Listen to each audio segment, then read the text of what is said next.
So I first started using Fuka about 14 months ago. I was at Aston Park Fisheries and I was fishing on Lily Pond. Just couldn't get a bite, no one across the whole pond could. And I can't remember the exact timings really, because it was, like I said, it's over a year ago. But I went into the shop and said, could you give me a tip? I need something, I don't know what to use.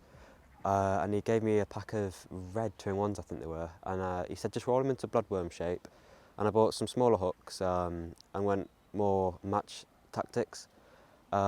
Feeding a few over the top with like I said, rolling that 2-in-1 into a bloodworm shape, quite long and thin. And I was getting bite after bite after bite, but not all of them were carp, but some of them were big-eyed and 2-3 pound plus, with some bigger bream mixed in between and some skimmers, and then the odd carp, and no one else was catching on the pond that day. And I got on with it really well. So then I brought it to my park lake actually, using the predominantly yellows, a few handfuls of white and a couple handfuls of red, with some Baileys actually over it, and it makes a cloud in the water, and for me I think that especially in winter time it attracts them. And I mean, I've been pre-baiting for weeks now, just a few spots along the far bank, and it's been working because I've had a 16 pounder, a 12 pounder and a couple of single figures as well, just pushing doubles. So about, I think it was 3 years ago, I set myself a campaign here of trying to catch a 15. And I've had loads pushing it. I've had 15 fish out of there, and I've had quite a few recaptures. One of them was a common which has a little dint in its scale, so I recognised it straight away. And it put 3 pounds on in 6 months. I'm not sure what it was eating or where it was, but it put some proper weight on. But yeah, and then I was fishing, I think 3 weeks ago, 2.5, 3 weeks ago, just in an indent between two fallen trees, and two overhanging trees, sorry.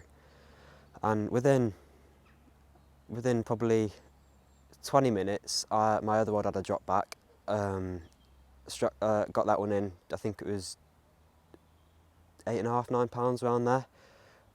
Got that rod back out, and then it went off about an hour later with a 16 pound 2-ounce common.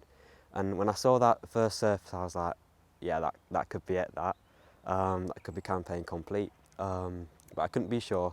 Yeah, tipped it around to 16.2 after I've taken the net off and stuff.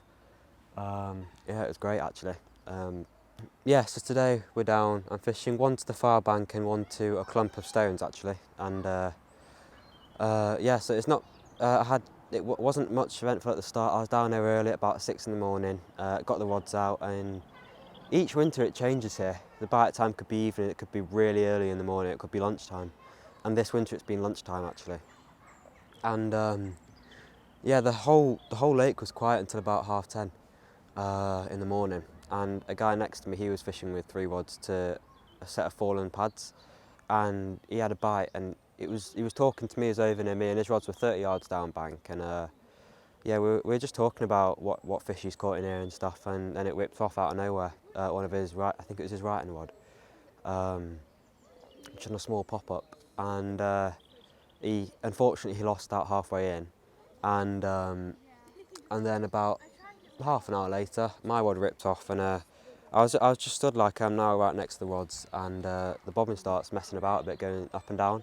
So at the start I thought it was a liner, because the liners can be quite deceiving in here. You can think it's a bite quite easily, because they take a couple ticks off your line, and then suddenly your bobbin will just drop back onto the floor. Yeah, so quite a strong. There's not many mirrors in here. I think it's about 80% commons. When I saw it as a small mirror popped up, the colours were beautiful. The scales, it was like a half linear on one side. And got it in the net after, yeah, probably a 5-minute fight, pushing 10. Yeah, so that was a nice fish, that. I'm really happy with that.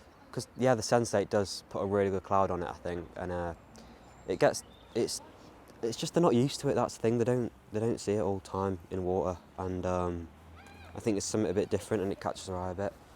And yeah, I mean, it's worked wonders for me. Like I said, I've caught a big 16 pounder on it, a nice 12 pounder the day after, and yeah, to be catching fish that stamp in here is, I mean, it's probably 3.5 foot, 4 foot deep, and Yeah, it's not deep. Catching fish that size on a bait which I've been using for over a year now, and I'm confident in it wherever I go, really.